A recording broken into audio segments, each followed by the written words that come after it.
Hello everyone, and welcome back to the Overtones podcast. I'm Joe, and I'm here today with my co-hosts Christy and LaRae. Hello guys! Hi everyone. If you're new to the podcast, our goal is to investigate and celebrate the diverse unity of the Christian church around the world. That's right, we speak to academics, church workers, and lay people from across the global church in order to highlight lesser-heard voices and grow in love for our brothers and sisters around the world. Last episode, we spoke to Joseph, a Christian academic who has lived in and studied the Middle East and Christian-Muslim relations. He told us about the church in the Middle East and North Africa, what life is like for Christians there, and how Christians in the rest of the world can support and pray for our brothers and sisters in the MENA region.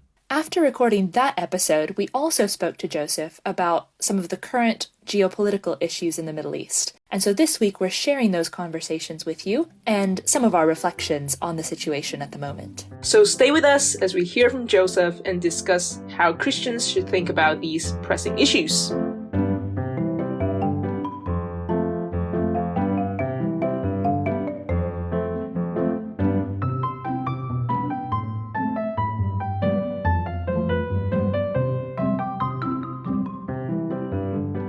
I think one thing that's been really controversial and divisive as a topic will be the war in Gaza. And I think even Christians both in the UK and the US, we care deeply about this issue, and it is a divisive issue, and we are not going to pressure you to take a stand. But given that you're a specialist in Middle East and Islam and Christianity, what are the kind of words of, wisdom and encouragement that you would be willing to share with us? Oh man, well, I'll put my cards on the table fairly quickly, and people can disagree with these judgments all they want. I think first of all, you have to sort out the theological question of what role does Israel play in the history of the world? Yes. And how do you make sense of Paul's comments in Romans 9 to 11? So there are some people who read what the Bible says about Israel in the Old Testament and in Romans 9 to 11 as implying that Israel somehow has a separate historical destiny from that of the church, as though there's one plan for the church and there's another plan for Israel, and both are from God. And so Christians' duty, the duty of Christians now, is to be supportive of God's chosen people and continue to support them. And by supporting them, we receive our blessing. I think that is misguided. And in fact, it is exactly what Paul is railing against in Galatians and in Romans. Paul's entire point is that there are not separate destinies for the Jews and for the Gentiles. Yes. But that it's always been God's plan at the fullness of time to reunite all people in one new man, the new Adam, Jesus. There is now one church, which is a combination of all the previous ethnicities, Jew and Gentile. The dividing wall of hostility, as Ephesians says, has been broken down. And Paul calls the church the Israel of God. Yes. So in that sense, I'm what would be called a supersessionist, which is a very dirty word in some circles, because it's presumed that by being a supersessionist that you're therefore anti-Semitic in some way. Those two things do not go hand in hand. Right. It's simply to say that whatever God is doing among Israel today, and I think he does still have plans for them, that plan does not separate from coming in and believing in Jesus as the Messiah and joining the visible church as a part of that. The destiny of everything is in God's church, not two separate destinies. So that's where I'm at on that. But even if, I think there's a crucial point here, that even if you believed that Israel had a separate destiny from the church, you would still expect God to hold Israel accountable to the moral law that he revealed in the Old Testament and the standards which it proclaims of hospitality and welcomingness for the stranger and these other things. So that at the very least as well would be on the table. And so I simply say, even if that's your case, you need to look at the history of events between Israel and Palestine that have gone on since the 20th century and recognize that there are faults on both sides and that both sides currently are living by half-truths. And that's what I think is the heart of the irreconciliation that is going on there now. So half-truth number one, for instance, if you're Israel, your half-truth is that you are a people who have just been nearly wiped out in the Holocaust of the 20th century, and you are now surrounded by hostile nations. And unless you take a very proactive and aggressive foreign policy approach to maintaining your own security on your own terms, then you are irresponsibly compromising yourself. That's part of the fear that's there. And the half-truth is there that Israel has faced aggression from its Arab neighbors. In 1948, in 1967, and in the 1970s as well, and in repeated terrorist attacks throughout the 80s and 90s and 2000s, the first and second Intifada. These are half-truths insofar as there is real aggression there. The half-truth that the Palestinians claim onto is that in 1948, many of them were unjustly evicted from their lands by Israeli settlers and paramilitary forces during those wars, and that they were evicted unjustly. That is true. And you'll find plenty of Israelis today who acknowledge this and who have written on it, that you can find evidences of ethnic cleansing in those early days in the 1940s.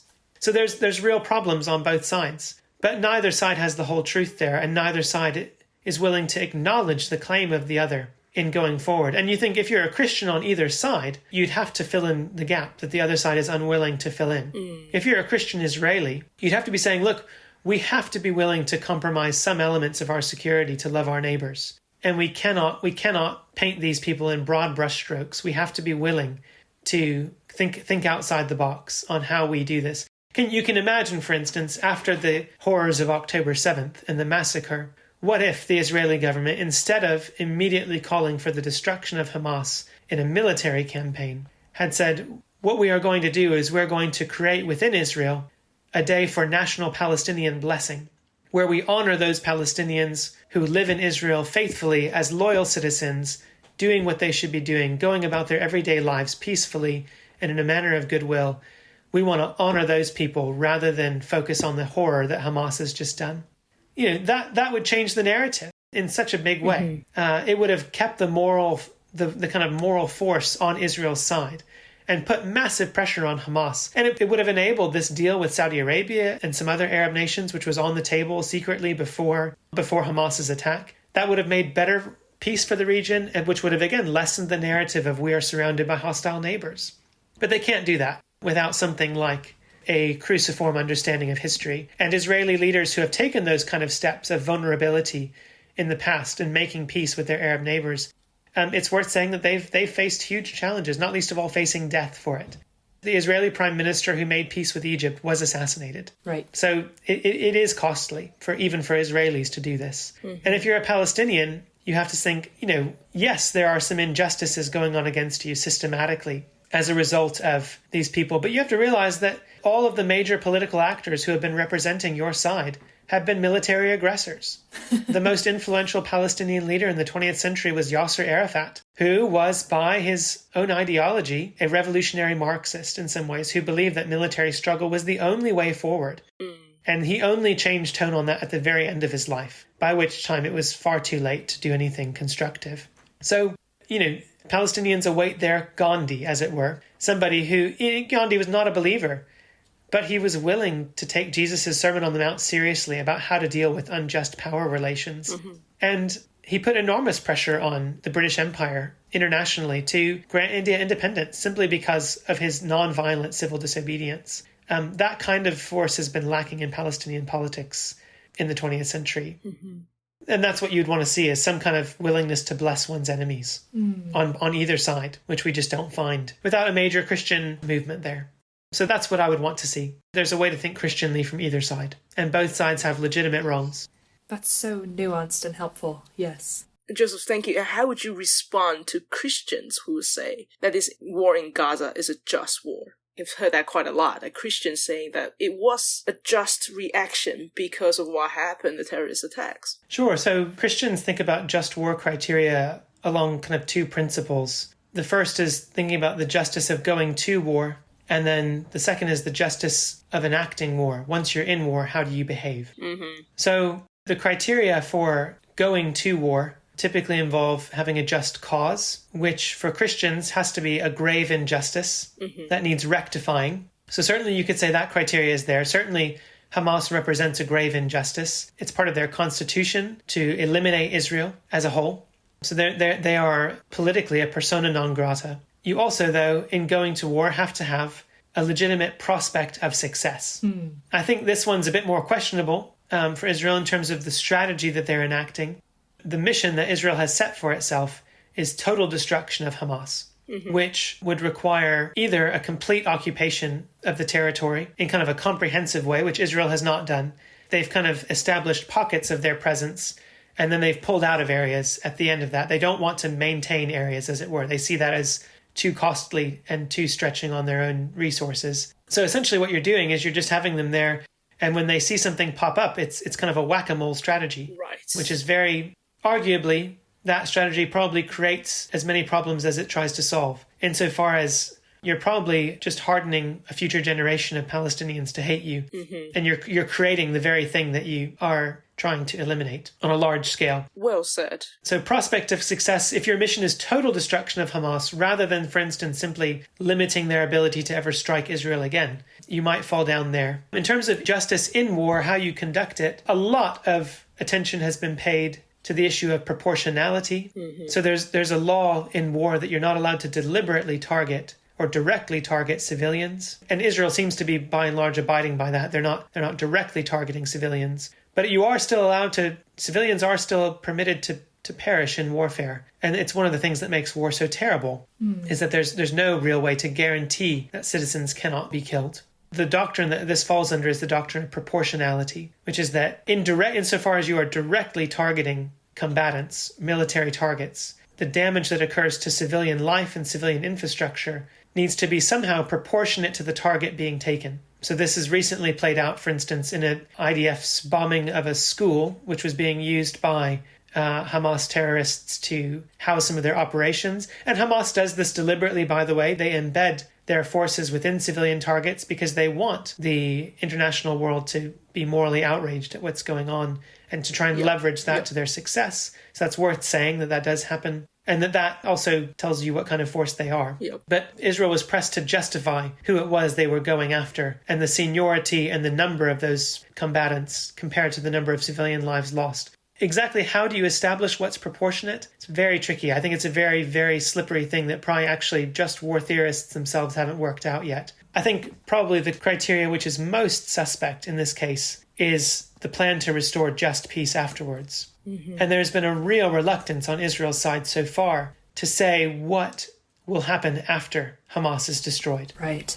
And if you begin without the end in mind, then arguably you're being reactionary and acting in a way that will not restore any kind of relatively just peace. Mm-hmm. So that's where I would have much preferred that they had not immediately invaded, but had worked, bi or trilaterally with the US, with Saudi Arabia, while the moral force was still on their side, and to really think about a solution which saw Hamas taken out of power, but not at the hands of the Israelis, at someone else's hands, and civilian life cared for in a much more thorough way, even if that meant mass evacuations of civilian life into, for instance, Israeli territory or somewhere else temporarily until Hamas was removed. It would have been an enormously expensive operation, but I think in the long run, it would still be more feasible in terms of eliminating the long-term threat of terrorism, which breeds when you have high losses of life and living in terrible conditions. It would have just gone an extra mile to show Palestinians that if Israel is genuinely serious about living with them as neighbors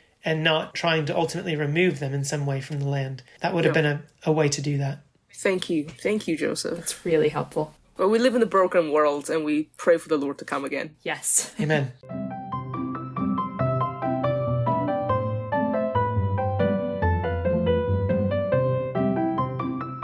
So, Christy, Joe, before we hear more from Joseph in our next segment of this episode, I just thought we'd maybe take a moment and reflect on this theory of just war that he's been talking about. Joseph really helpfully laid out a lot of the kind of classical elements of just war theory, that waging war requires a grave injustice, requires a legitimate prospect of success, and then also the way that war is carried out has to be done in a just way. And I just wondered what your initial responses to that theory are. Do you connect with this idea of just war theory? Do you think as Christians we might want to lean more towards a pacifist perspective? Christians have debated this for a long time, so I think it's worth pausing and thinking through before we move on.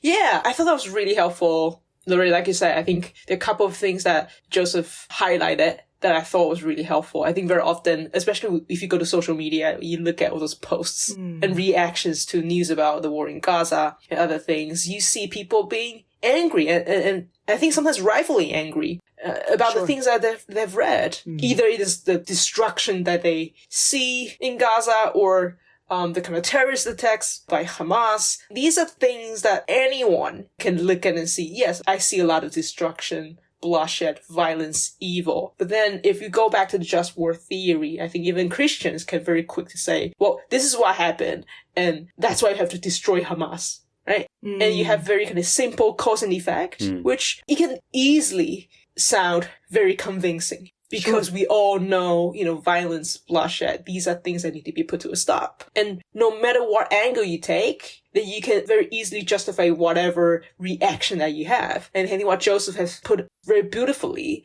is the fact that this is such a complex issue that requires a very nuanced and thought out response.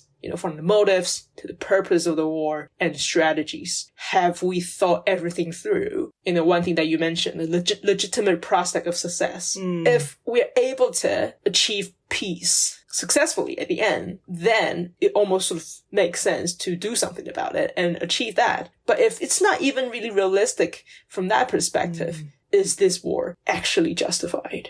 And I guess it's also a difficult thing because our reasoning for just war comes from the Bible, and some countries will be quite secular, some countries will pick and choose, some countries, especially in the West, the foundation of their morals and beliefs come from the God of the Bible. Right. But they don't trust the God of the Bible. And so it's difficult to talk about just wars when I'm not really sure how to put it, but when when we shouldn't be judging with a completely Christian lens on, if that makes sense. Yeah. Because the people in charge most likely aren't Christians. Sure. And these nations tend not to be Christian nations either. And so from an outside perspective, I think it's good for us to think about the motives for war, the purpose, the outcome, the way we do it. But it is just difficult to have a constructive conversation on it because A, we're not in control, and B, the people in control don't seem to care too much about it.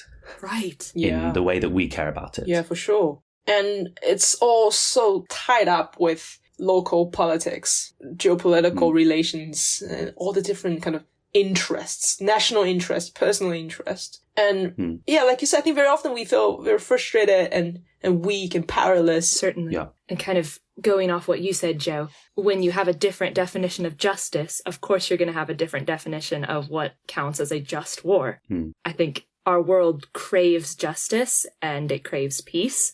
And most people, I hope, are working for those two things in some way or other, at least their definition of them. But when you have such conflicting understandings of A, what justice is, and B, how to get peace or how to accomplish peace, there's just inevitable conflict and misunderstanding and confusion. So what can we do then? We're also powerless. We're not the political elite. Whatever we say is going to sort of move the world in one direction. So what can we do as Christians? Let's just normal Christian. What will be the best way to respond and live in such a polarized society such as ours? I guess there are two spheres that we can engage with. The first being kind of personal friendship circles, family, people we know, people we work with. And then the other circle is more people we're less kind of connected with, kind of looking at the rest of our country maybe, and social justice issues there. I guess first with our personal relationships, one thing we're not called to do is to go out criticizing leaders and criticizing everything and just being a downer. Right. And just judging, criticizing, being quite negative about everything. There is a place to criticize, but I think we're called to constructively criticize. Yes. And ultimately submit to our leaders. But I think a lot of good can come out of those conversations where we do talk about the motives of war and justness. And I guess it's a nucleation point from which you can talk about other things. Where does your definition of justice come from in a kind of evangelistic sense? Well said. It's a difficult thing to sensitively challenge people about where their beliefs and morals and core values come from. But I think that's one thing that we can do. Because obviously we'll all be talking about things like this. I find it so difficult because it's so easy just to be quiet and or just go along with whatever the general consensus is. So that's one. I think in the wider sphere, again, I don't think we should be going out and shouting in the streets, but there are things you can do. Like in the UK, you can go talk to your MP about what you think and talk to your member of parliament about what their thoughts are and have constructive discussions there. Some people will be called to more public roles. And from there, you can also have a distinctive way of, oh, well, kind of where does my sense of justice come from? Yep. And we all have it. It all comes from the God of justice who we're created in the image of. So I'm sure there are lots of ways, but I guess that's a start. For sure. And a way to think about it. That's very well said, actually, because very often, I think when we're watching the news, seeing those posts on social media, we know that we live in an angry world. And that very often pushes us into silence and dissatisfaction. So we might be grumbling to our friends because we feel safe doing that. But in the end, whatever ideals we have, no matter how justified, if you don't actually try to do something constructive, say something constructive, nothing really is going to come out of it. We can pray. That's one constructive thing we could do. Absolutely. We do think, as Christians, we should contribute to the society that we live in. So yeah, go to talk to your MP if you do have a political opinion that you think is important, and peaceful protest of some way is not necessarily unbiblical. And if this is so important, if we do believe in what God has taught us about what a just war is and how things should be carried out and addressed, then we can always do something about it. And I guess we're people who embody our Creator, and our Creator is the ultimate judge. And the one who justly judges and justly justifies, he is the person who can completely righteously declare unrighteous people righteous. And if we're people who believe that and follow him, then our lives should mirror that and reflect that. I'm not sure what that looks like in this case, but I wonder if a question to think about is if we really believe that God is the ultimate judge, then what would our lives look like in relation to our friends, family, people who think differently to us, people in leadership, all those things, good things to think about. Absolutely. That kind of ultimately, we as Christian, we submit to the authority of the Lord, right? And that might manifest itself in humility and this willingness to accept the fact that whatever belief or political opinion that I hold, I might be misled, and God is ultimately the one who knows everything and is sovereign, and he's gonna guide and protect. And whatever tragedy or victory that I'm going to witness from my perspective, God is in control, and ultimately I will almost kind of silently, obediently submit to his providence and authority. I love the vision that Joseph gave us in what he was saying earlier about living with a cruciform understanding of reality and that intimate connection between our understanding of who God is and what he has done for us in the vertical dimension, then having such immediate implications for our horizontal relationships and how we see the people around us and the world around us. I thought that was a really helpful phrase to hang on to. Yeah. So thank you, Christy and Joe. I think that was a really helpful just moment to step back and reflect on our conversation with Joseph. To our listeners, we're going to pick back up with Joseph just after this little break.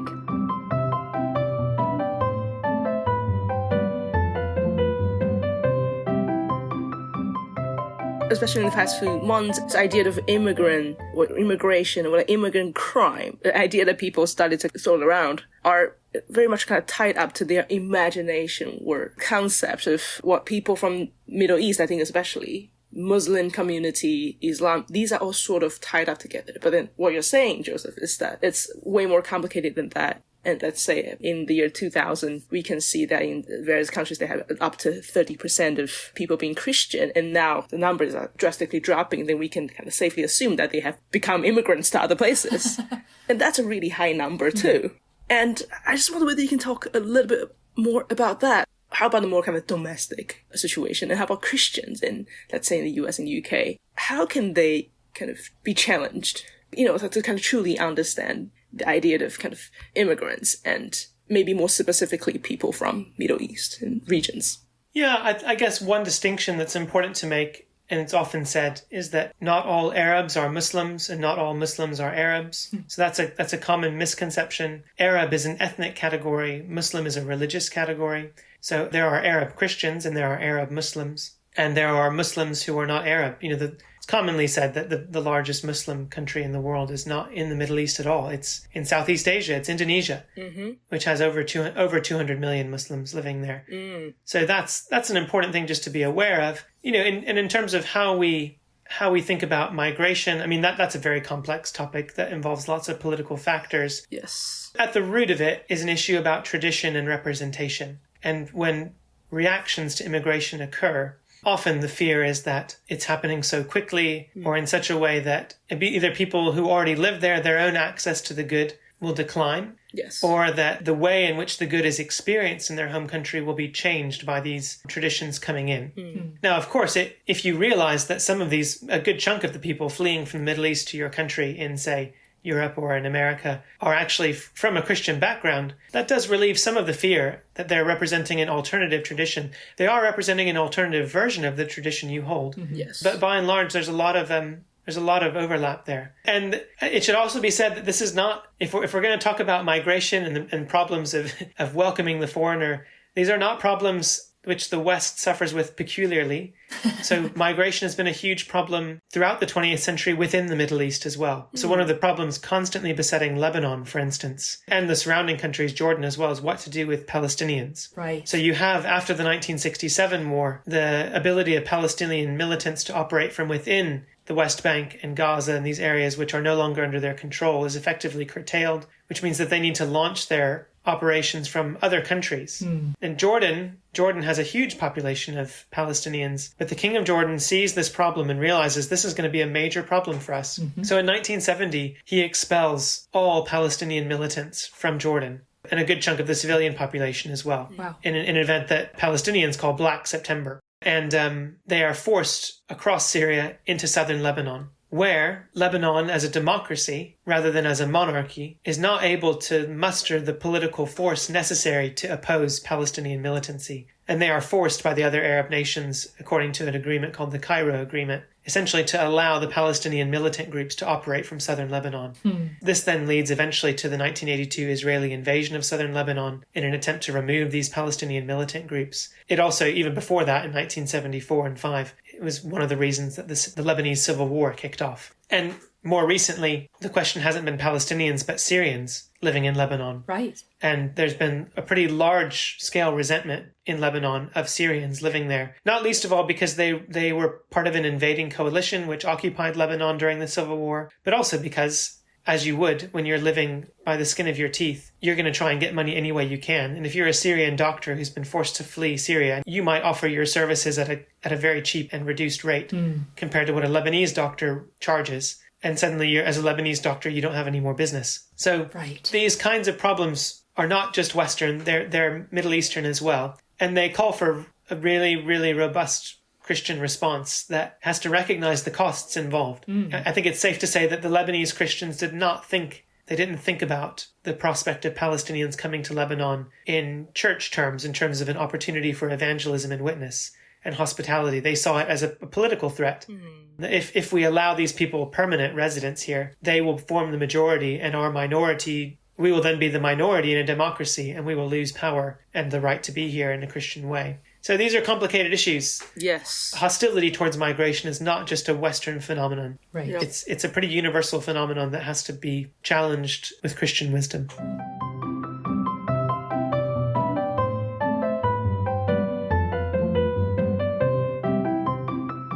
So there were lots of really excellent points that Joseph brought up on immigration and how Christians should be thinking uniquely about immigration. There are lots of perspectives on immigration in the Christian world, aren't there? Yeah. What do we think? How should Christians engage with these questions? I mean, I know it's a broad topic. I think I'm somebody who probably thinks quite logically and fundamentally. So I think what I find helpful is kind of going back to the basics of, well, we're dealing with people here. It's not a policy problem. It's a people problem. Yep. And if all people are made in God's image, and if all people bear that image and share in that glory of God, then how are we supposed to ignore these people? And how can we just walk past them? And our church has been going through a series in Genesis, and I think what challenged me most about from Genesis 1 in how we're made is that we are all made in God's image. And if these people are displaced, that doesn't make any difference to how they can bear God's image. They bear God's image just as much as we do. Yes. And it's a massive challenge. And it makes us uncomfortable because we like kind of hierarchy and putting ourselves above other people. Yep. But that's the thing that Jesus came and challenged us on. We're supposed to be the last of all. And I think that is probably what was my main reflection from that, engaging with refugees, immigrants. And that obviously looks different for different countries and different families, different people, depending on what you can do and what you can't do. But I think that lays a really firm foundation for any action that you might take in regards to refugees. Absolutely. I'd agree. I think if you look to the teaching from the Bible, if you look at Jesus Christ, really, you're looking at someone who's almost a bit of a social radical. Because, Joe, like what you said, we love social hierarchy. We like to put people into boxes. And there's a bit of us versus them. And when we put people into boxes, we see them as the labels that we already have in mind. Mm-hmm. And the labels are very much always ideologically loaded. And it comes in this particular worldview that we have about these different social groups and whether they belong to my circle or not, or whether I'm supposed to like them or not. So I think when it comes to the idea of refugees and immigrants, that's the power of labeling. And labeling can be helpful, as in, more broadly speaking, categorization can be helpful. Mm-hmm. But when it becomes labels, like buzzwords like immigrants, refugees, we already have images and ideas that pop out in our mind because we are so immersed in a polarized society. These words are political. Mm-hmm. But Joe, what you're saying is that we need to go back to the biblical basics. These people are the image of God. Yes. And when we treat them as the so-called refugees and immigrants from whatever political perspective that we have, we might, be in danger of treating them as less than image bearers. So often, groups of people are just used as tools to make political points. Mm-hmm. And I think at this particular moment in history, people who are displaced are very commonly not treated as human, as you're saying, Joe, and are just a category or a label. And not only does that dehumanize them, but it also completely just sees them all as one thing, one category. There's no room for any individuality. I was just so struck, as Joseph was pointing out, how often do we think about how many migrants from the Middle East are Christians themselves? Yes. I don't think that's really discussed in churches very much. No, we're so vulnerable to the political rhetoric. Yes. It's almost like, immigrants, anti-Christian. It's not our values. Why are they here? Again, it can be us versus them. And whereas, going back to Jesus, he's the person who goes out to love everyone who come to him, really, Samaritans. And I think these social categories, or ethnic categories, in some way we can still see parallels today. But Jesus is the person who really kind of broke through these barriers and boundaries to show us how to love as Christians, to how to be Christ-like. And that's the essence of the gospel, it's not Jews versus Gentiles. Now we are one in Christ, and to show that gospel love to both Christians from the Middle East, as well as non-Christians who need the gospel. Yes. I think in the West, vulnerability makes us so uncomfortable. And of course, we hate being vulnerable ourselves. We like to shore up our little lives such that nothing is ever outside of our control. But seeing vulnerability in someone else also makes us deeply uncomfortable because it demands something of us if we have any moral conscience whatsoever. If you see someone with a disability, if you see someone who doesn't have a home, if you see someone who has been injured, all of these vulnerabilities, they inevitably make demands on moral beings. And it's just so easy to hide behind labels, behind political affiliations, because we don't want that imposition on our lives that we feel. Both you, LaRae, and Joe touched on the idea when we push people away, people like maybe immigrants, people like from the Middle East, for example, we treat them less than who they are, created by God, image of God. And I think that idea that we dehumanize other human beings is so profound. Yes. I remember all these, like the kind of anti-immigrant fake news and stories that have been circulating online. Things like, like what Trump said, for example. They're eating the dogs, the people that came in. The idea of the fact that they're eating cats and dogs, that's so ironic because they're essentially saying that, this is our comfortable lives and these are our much loved pets. And that becomes the rhetoric to oppose fellow human beings. It's not even true. Sure. But to be able to say that and to think that people will listen to it and then think, oh yeah, you know what, we can coexist with immigrants because our pets are going to be threatened. I just thought it was deeply ironic. On a slightly different tack, in thinking about Christian migrants, I think this is another big question that the church needs to wrestle with. How do we welcome Christian migrants into our churches? Just last night, a lady in my home group, her neighbors are a Ukrainian mother and daughter, and the daughter comes along with my friend to church every week. But the first time she came, she told my friend, I don't feel like I've been to church. There were no robes, there's no incense, everything's very plain, okay. It's very casual. And my friend at home group just last night was just reflecting on this. You know, the little girl, she comes from a very impoverished background, and in that context, you go to church and you're uplifted by the beauty of the building and the solemnity of the worship. And coming to an evangelical, family-friendly, casual sort of service here, it just didn't mean anything to her. And there are good reasons why there are different traditions, and that can be a debate for another time. But I think it's worth thinking about, how do we make our churches more welcoming to people from other Christian backgrounds? Right. To what extent can we accommodate other consciences, other ways of worshipping than we're used to? Right.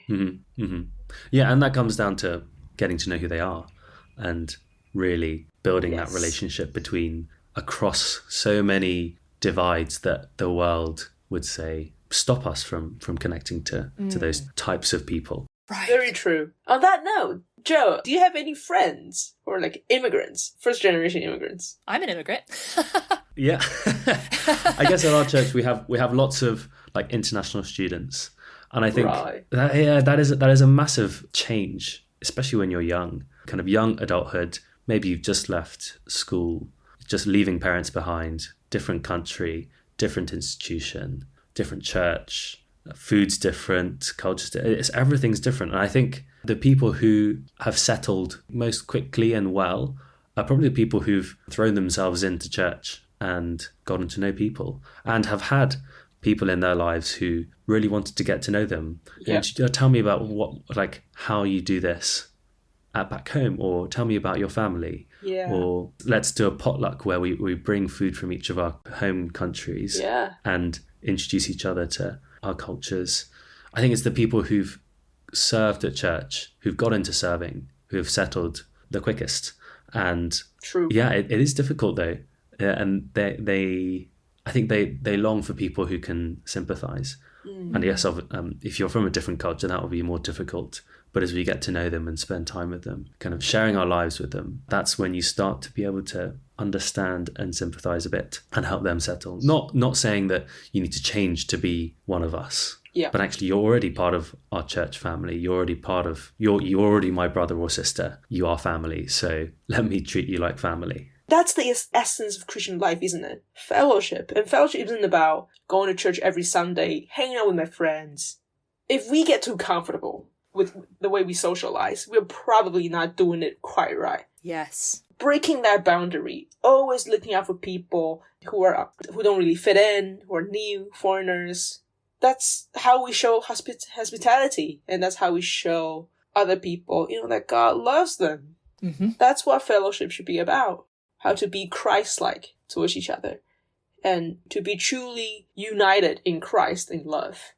That's a brilliant challenge to end on, Christy. Yeah, thank you. I think it's so important as Christians we remember, as Peter says, we are strangers and foreigners in this world ourselves. And if we can't empathize with people who are experiencing that, then I think we have to do some really serious thinking about our own self-perception as citizens not of this world, but of heaven. So we've had a wide-ranging discussion today. Thank you so much to our listeners for joining us. We hope you've enjoyed these 2 episodes now with Joseph helping us to think about lots of different issues connected with the MENA region. If you have more thoughts along these lines, we'd love to hear from you. We'll post our contact details below the episode as always, and we'll look forward to being in your ears again next week. Take care for now.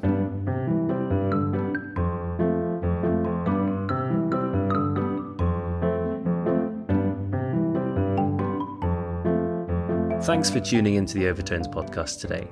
Make sure to subscribe and tune in to the next episode on your streaming platform of choice. Follow us and share our podcast with your friends on Facebook and Instagram. You can find us on both platforms as Overtones Think Tank.